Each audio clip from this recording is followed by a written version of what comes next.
Hi everyone, my name is Bridget. My last name is Kathy. I am going to do a video recording for the reflections in Module 1 and go through some of the questions and just talk about them.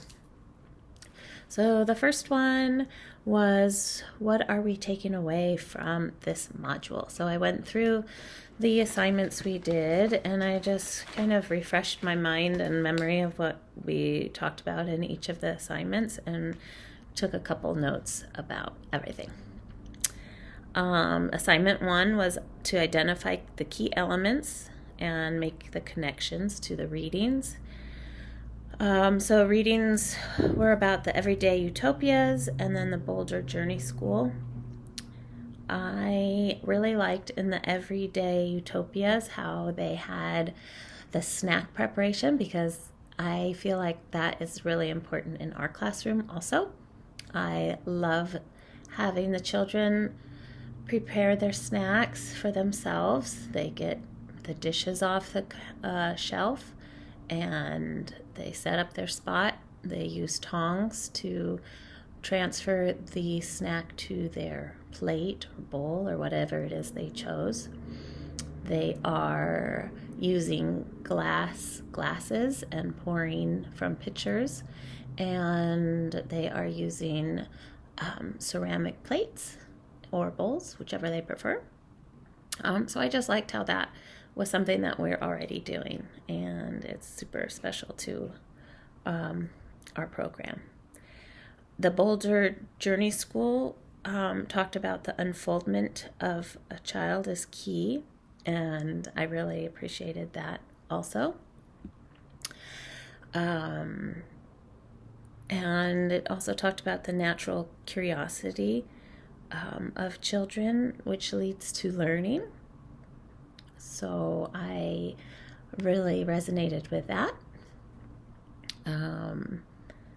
It made me think about one of the topics that came up in one of our morning meetings when 3 children had shirts with fire trucks on them, and the kids were really excited to see that. So the 3 of them stood up with their fire truck shirts on, and we took a picture. And so this weekend I called around to the fire stations to see if we can schedule a fire station field trip. So I'm looking forward to setting that up. Assignment 2 was to video our 2 long-standing members in the community. I ended up interviewing 3. One was our principal, and she's been here for a really long time, so that was really informative. And then I interviewed 2 different parents in our class who have been at this school since they were kids, and now they have kids. And so just talking about what they have experienced and their learning from being here for so long and now sharing that with their family was really fun. So that was super impactful.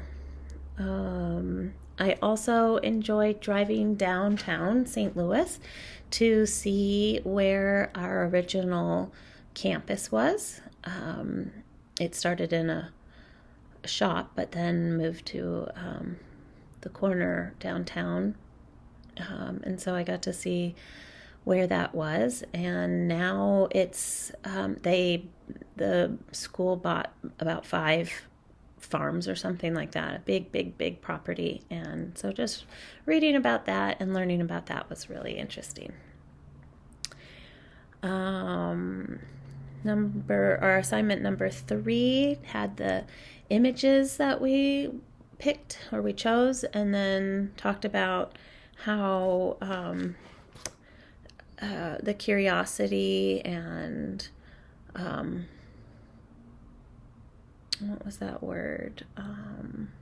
Competency and capabilities So the images that stuck out for me were the children using hammers and using shovels and doing hard things. And I loved seeing that because it's showing that they are put in an environment to learn and to do things that are challenging, and they can learn from that and experience what doing something challenging or more difficult is like. And so then that inspires them to do more or be open. Our kids in the classroom are really into bugs. So being able to hold a caterpillar or to catch a cricket or, finding things out in nature to observe for a little bit and then release is really fun. Our praying mantis has been fun to watch. The kids enjoy catching all sorts of animals, insects to feed the praying mantis. And so the kids have watched how they eat worms and beetles, things like that are super engaging and create fun discussions about. My pictures were of a child jumping from one bale of hay to another bale of hay, also riding horses. And so those are things that the children get to experience that challenge their level of comfortability and show just how capable and competent they are, and for the parents as well.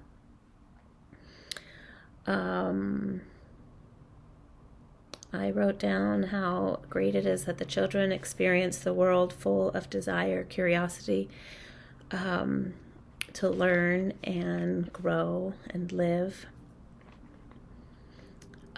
So number 4, our assignment was to think of 10 words that come to our mind. And so that was fun, thinking of the 10 words that promote capability and confidence in children. And thinking about ways to describe how those are reflected. I chose loving, independent, curious, intuitive, helpful, adventurous, resilient, interested, determined, courageous. And so bringing those thoughts to our classroom has been impactful for us in the classroom.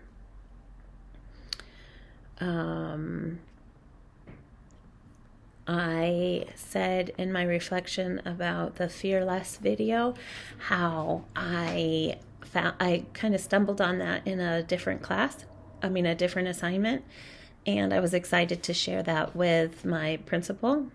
And then she ended up using that video to share at our back to school night. So that was really fun because I thought it just really grasped the significance of letting our children live in this world without being in fear, learning how to let go of things that may be fear-driven for the parents, but to see how living without those fears can benefit the children. I think parents need those little nudges. And so I was really excited that the principal decided to use that as our back to school night video. And I thought that was brilliant. Let's see. I will stop the video so it doesn't get too long and continue with number 2.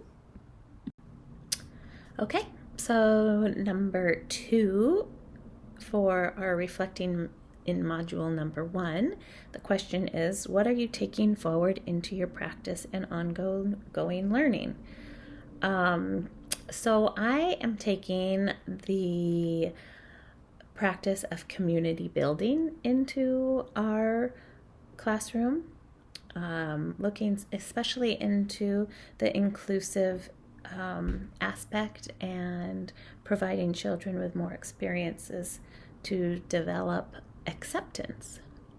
I think it's super important for children to discover different places in our community and to practice being kind and courteous. And I find that when they get these experiences to just share their reflection of joy for people, it really helps them continuing their openness to other people.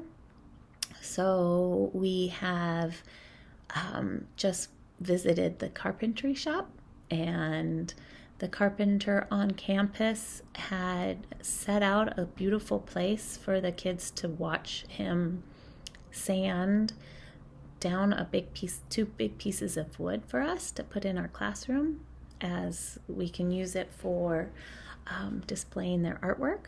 And so they were able to watch him and learn from him.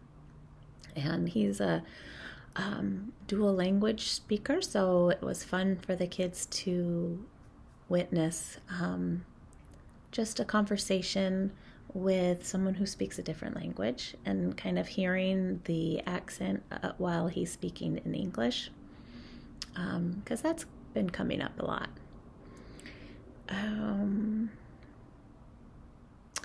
And let's see, also taking forward, let's see, there's another part, but I'll talk about that next. Let's see, I can still chat about number 3. What questions do I have? I keep coming back to, how do we incorporate assessments in all of this? I'm starting to get a better idea of how to assess the kids in a more natural way, in spite of feeling like I need to go the kind of curricular route. We've been discovering different ways to assess the kids in the classroom that come out organically, but I would just love more information on that. And I don't know, maybe a definitive way, if that's possible, to assess the kids in a more Reggio way. So number 4, what has the quality of your participation in the invitations have been? I feel the quality of my participation has been acceptable. I'm not sure if it's above average or average. I don't feel like it's below average. I feel like I'm enjoying participating in the reflections. It's just one of those funny questions, so I'm not quite sure how to respond to that, but I think having the reflections is a great way to express our understanding of what it is that we're reading. So I really enjoy that. I just don't know if I'm relaying all the information I am taking in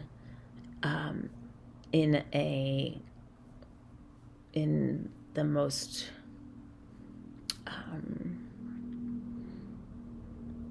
I don't know, overall way. I'm hoping I do, but I just don't know.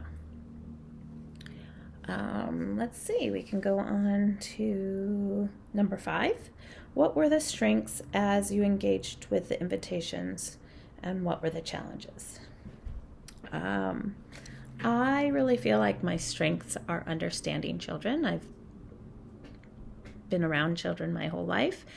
I really feel like I get down to their level, listen to them, really connect with them.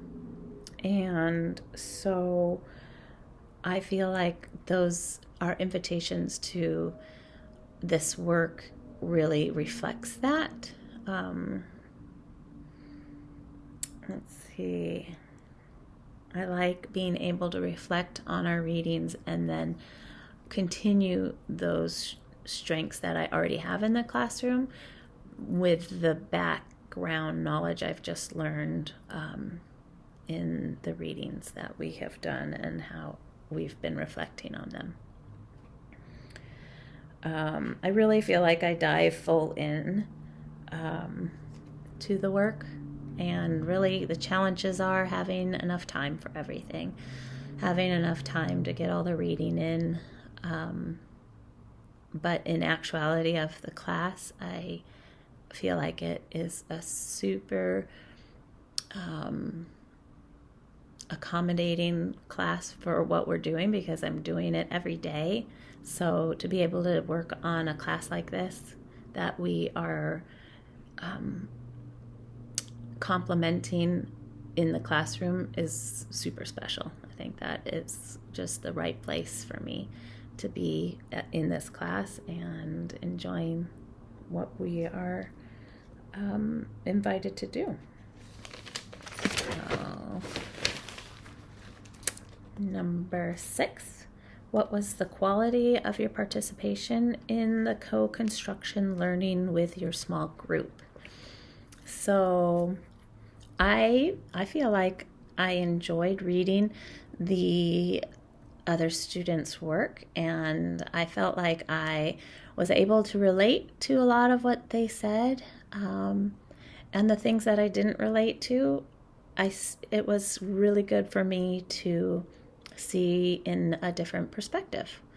I had my eyes open to some new things, and I just learned to appreciate what each person is bringing to their studies in this classroom and in the class, studies in our class, this module, as well as the classroom.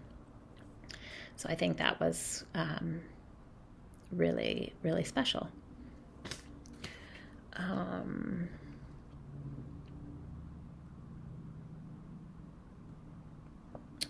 Let's see. I think I will stop this one and then restart for the next 2 questions. Okay, so these are the last 2 questions. They aren't numbered, but I'll add them to my video logs. What did you contribute to the group learning? I feel like I loved the readings and the reactions and the reflections from the other students about the readings, and I contributed a different view sometimes, or maybe just connected with someone's similar view. So I really feel like I drew many more similarities to the other students in class, and learned a lot from the ones that had different views. So I appreciated contributing to that. What did you learn from others? I learned that we all come from different places and we have different experiences that contribute to our learning and going forward. Also, our learning where we are right now comes from different places. We each bring ourselves to our work every day, and knowing that our experiences may greatly differ from someone else's, it's still really, really important to be open. So I feel like I learned that from others. And I just wanted to give one more example of my learning and how I'm bringing it into the classroom that I forgot to talk about. And that is with a child who has been a little bit put off by another child who is learning different languages. So I really related that to the inclusion assignment that we had, where I was able to really think about it and talk to the one parent of the child who was showing somewhat distaste for the other child and was pretty upfront about it, not wanting that child who was a little bit different from them to stand near them or hold their hand when we were in partners. So I think without this assignment, I probably would have felt like I could keep working on it in the classroom without the parents' knowledge. But with this class, I thought, it's a good opportunity to bring the parents in on this discussion and work with the parent to help this child at home, and at least to let the child's parents know that this was going on so that we can continue dialogue and communication with each other and work through this situation. So I feel like I have benefited from the conversation we had in the last assignment to really motivate me to do something that maybe I wouldn't have done otherwise. So I appreciate that. Anyway, thanks for listening. Bye.